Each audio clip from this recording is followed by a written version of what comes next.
Oi, amores, tudo bem? Eu sou Madeleine Lasco e essa é a estreia da série Mulheres Inspiradoras aqui no meu canal. A partir de hoje, toda quinta às 5 da tarde, eu vou postar um vídeo com a biografia de uma mulher inspiradora. Peraí, qual é que é o critério disso? O critério, o canal é meu, eu escolho quem eu quiser. Não, peraí. O critério é que tem que inspirar a gente. Ué, mas tem vários jeitos de inspirar, né? Pode inspirar, sei lá, pelo poder, pelas conquistas, pelas realizações acadêmicas, pela arte, pela beleza. Pode inspirar de um monte de jeito, a gente vai trazer todos eles aqui. Vocês podem também mandar sugestão, viu? Antes de eu falar quem é a primeira da lista, já aproveita, deixa o seu like aqui, se inscreve no canal e balanga o sininho para receber as notificações. Eu, vou confessar que, para a primeira mulher da série Mulheres Inspiradoras, eu fiz uma escolha muito pessoal. Eu escolhi um nome que foi muito importante para mim na época mais revolucionária da minha vida pessoal, que foi a minha gravidez. Alguns de vocês sabem, eu passei a gravidez em Angola, servindo no Unicef. A primeira casa que eu arrumei para mim, sozinha assim, era numa rua chamada Rainha Ginga. E eu ficava, meu, o que é essa Rainha Ginga? Eu achava que era uma coisa mitológica. E aí fui atrás, descobri uma história sensacional que eu vou aqui dividir com vocês. Lembrando que mulher inspiradora não é necessariamente 100% boazinha.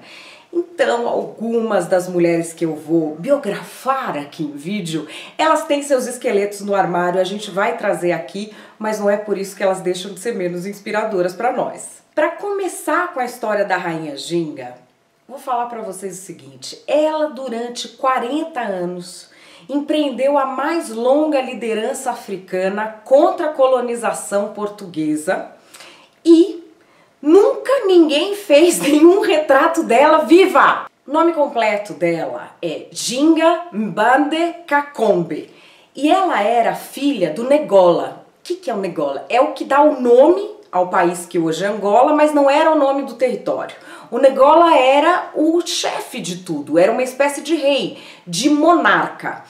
E ele treinou essa filha que ele teve com uma escrava para ser uma rainha guerreira. Desde muito pequenininha ela acompanhava o exército com o pai. O pai era o Negola Quiluange, que é nome até hoje de vários pontos turísticos lá em Angola. E o que é que aconteceu? Este homem morreu em 1617. E ela que deveria ir para o trono caso fosse cumprida a vontade dele. Só que o poder era transmitido de forma hereditária entre os homens.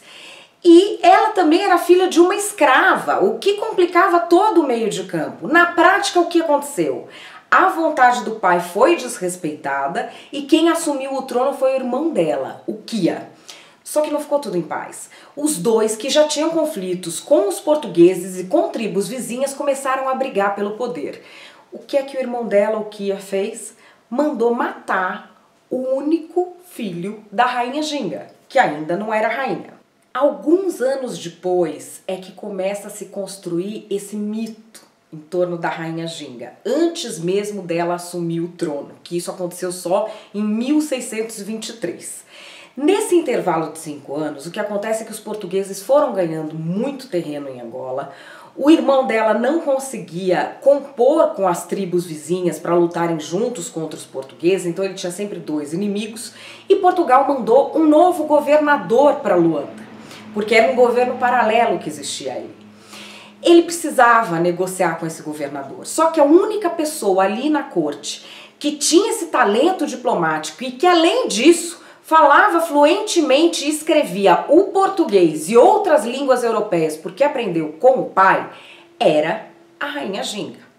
Bom, será que ela ia aceitar fazer esse papel depois do irmão ter matado o filho dela? Pois aceitou, e aí que a história começa. Ela foi se reunir com esse governador português novo e criou uma das histórias mais deliciosas da política no mundo. Ela chega lá para negociação. O governador estava sentado numa cadeira e tinha um tapete no chão para ela sentar. Isso naquela sociedade significava o quê? Que ele achava que ela era subordinada a ele. O que ela fez? ela pediu para uma das escravas que acompanhavam naquela reunião ficar de quatro no chão. Sentou nas costas da escrava, como se fosse uma cadeira, com a maior naturalidade, tocou a reunião inteira. Para arrematar, ela levantou, foi embora, deixou a escrava lá. E o governador lembrou, falou, olha, sua escrava tá aqui. Ela falou, ah, não vou usar essa cadeira de novo não, porque eu tenho muitas, pode ficar para você. O que interessa é qual o resultado da reunião. Foi uma troca muito interessante e estratégica. Ela topou se converter ao cristianismo e adotar o nome Ana de Souza. Isso, naquela época em que igreja e Estado se confundiam, abriu todas as portas para negociação. Por outro lado, os portugueses acordaram que eles iriam devolver líderes africanos que estavam presos, que estavam sequestrados por eles. Eles iriam dar uma série de armas de fogo para o exército da Rainha Ginga, do irmão dela, que na época era o rei, e também iriam desocupar todos os territórios que eles haviam ocupado no continente. Iam ficar só nas ilhas. Beleza, foi embora, ela voltou lá para a corte do irmão, todo mundo feliz, mas vocês acham que os portugueses cumpriram o combinado? Não tardou muito, em 1623, ela realmente se tornou a Rainha Ginga. Assumiu o trono no lugar do irmão que morreu. Epa, é conveniente essa morte, é muito conveniente. Ninguém sabe até hoje exatamente como é que esse irmão morreu. Tem várias versões. A versão mais famosa é a de que a Rainha Ginga envenenou o irmão e aí tudo em conluio com os portugueses a quem ela se aliou para vingar a morte do filho. Tem uma outra versão de que o governo do irmão estava indo para o vinagre, os líderes todos africanos se reuniram e decidiram que ele deveria se matar, que é uma coisa que acontecia na época, era um costume da época. A terceira versão é ainda mais macabra. Esse irmão morreu, ninguém sabe direito como. Um filho dele assumiu o trono no lugar e ela deveria ser a tutora desse rapaz que seria o futuro rei, o futuro Nagola. E aí esse menino morreu afogado também, convenientemente, essas coisas, se afoga. Enfim, ela chegou ao poder de um jeito duvidoso, mas conseguiu se estabelecer. No final das contas, o fato é que em 1623 a Rainha Ginga se tornou efetivamente a Rainha do Ndongo. E aí, o que ela ia fazer? Ela ia atentar para um problema que o irmão dela não tinha conseguido enfrentar, que era a briga com os Jagas. Os Jagas eram bem mais perigosos que os portugueses, porque eles eram guerreiros implacáveis. Os portugueses naquela época estavam morrendo, mas não por causa de guerra. Eles estavam morrendo porque eles pegavam malária, eles pegavam doenças tropicais, era um ambiente muito inóspito para eles. Enquanto os Jagas eram guerreiros muito fortes, muito bons, implacáveis. Eles lutavam até o último homem, tinha pena de morte por covardia na sociedade deles. E um outro detalhe, eles eram canibais. Eles achavam que para o soldado ficar mais animadinho na guerra, era bom comer uma carne humana. E diante desses dois inimigos, o que fez a Rainha Ginga? Primeiro, ela tretou com os portugueses. Eles não quiseram cumprir o acordo por bem, ela foi fazer cumprir na força bruta. E aí já esqueceu também a história de ser católica, até porque não combinava com o outro passo que ela ia dar. O que ela fez para se dar bem com os Jagas? Ela fez mais ou menos uma conversão aos costumes deles. Ela desposou o chefe dos Jagas, o rei dos Jagas, e passou a adotar todos os costumes, incluindo o canibalismo, Brasil. Ah, mas agora que ela estava casada com esse homem, o que ia acontecer? Ela não é besta que nem nós, que ficamos caída por homem, que ficamos amarrada em homem. Não, Brasil. Rainha Ginga era feita de outro material humano. Como ela estava num posto que era o do pai dela, do Ngola, do rei, ela decidiu que ela ia ter todos os mesmos direitos do rei, já que ela cumpria todos os deveres, inclusive comandar pessoalmente o exército nas batalhas. Aí então ela criou um harém de homens para ela. E diz a lenda, diz a história, que além de criar esse harém de homens, quando ela ia lá, ela se vestia de homem, fazia eles se vestirem de mulher. E ela pedia que as pessoas a chamassem pela palavra que na época significava rei e não rainha. Isso pode parecer toda uma bizarrice sem fim, mas é o seguinte, a posição política dela, sendo mulher e também estando numa sociedade onde as mulheres não chegavam nunca nem a metade desse nível, ela só chegou por causa do pai dela, que treinou ela desde muito cedo, ela viu que para essa liderança ser naturalmente aceita, ela tinha de dar uma moldada na forma como ela era vista pelas pessoas. Também porque ela era filha de uma escrava, então a liderança dela era constantemente questionada. Bom, e a Rainha Ginga ficou aí se entretendo com seu harém de hominho vestido de mulher, roupas muito boas, europeias que ela gostava, prataria, joias, tudo isso mais ou menos uns 20 anos. Até que...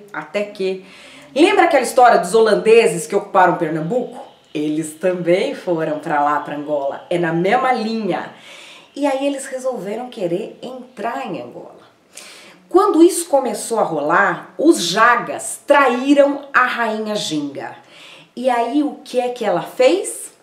Vocês já sabem, já devem imaginar. Ela se aliou aos holandeses e patrocinou uma ocupação holandesa que foi de 1641 a 1648, que quase expulsou completamente os portugueses de Angola e deu um bom não chega pra lá nos Jagas. Bom, vocês já sabem que a Rainha Ginga tava aí canibal, não combinava isso muito com Jesus, com o cristianismo, não sei o que, já tinha largado isso pra lá, largou, deixou. Só que no finzinho da dominação holandesa, os portugueses sequestraram a irmã dela. E aí ela não sabia o que fazer. A irmã dela ficou 10 anos sequestrada e ela não trazia de volta de jeito nenhum. E aí, 2 freis capuchinhos convenceram a Rainha Ginga a se converter de novo ao catolicismo. Ela fez isso e o governador devolveu a irmã dela para ela. No ano seguinte, ela deu um passo inédito na história da África, que foi ela celebrar um acordo de paz com Portugal. Na celebração desse acordo, ela entregou alguns dos seus compatriotas como escravos e alguns milhares, tá? Mas conseguiu iniciar uma economia em Angola que não era baseada apenas no tráfico de escravos como pretendiam os portugueses. Se você for ler nos livros de história, Angola é considerada colônia portuguesa desde 1648 na saída dos holandeses, mas não foi bem assim que rolou. A Rainha Ginga ficou no comando, inclusive do exército, até morrer, com 81 anos de idade. Os portugueses, quando chegaram em Angola, achavam que lá era tipo o Brasil, que lá tinha prata, que lá tinha ouro.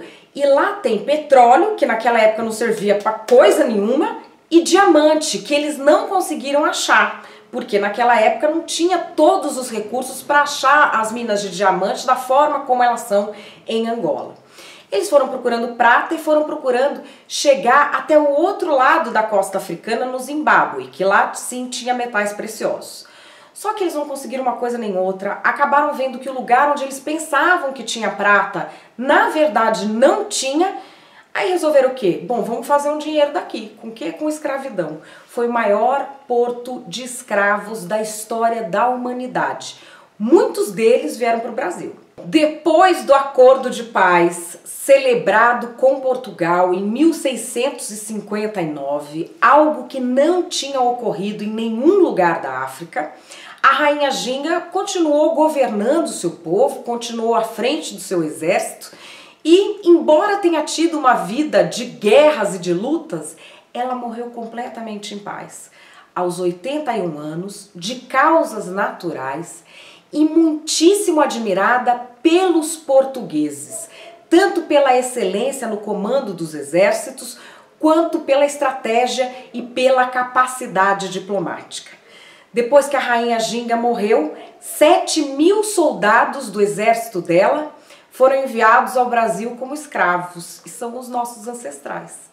Tô terminando aqui essa primeira edição do Mulheres Inspiradoras com essa mulher que foi uma revolução na época em que ela não tinha nenhuma possibilidade, alguém que nasceu para dar errado. Ela nasceu mulher, ela nasceu filha de escravos, ela nasceu numa sociedade que estava sendo bombardeada de todos os lados pela violência, e ela conseguiu deixar o seu nome na história e ser reconhecida até pelos próprios inimigos. Eu espero que vocês tenham gostado da história da Rainha Ginga e que voltem aqui na quinta-feira que vem. Se você gosta do meu trabalho, entra lá, apoia-se/Madeleine Lasco. Beijo grande, se você gostou deixa o like, amo vocês, tchau!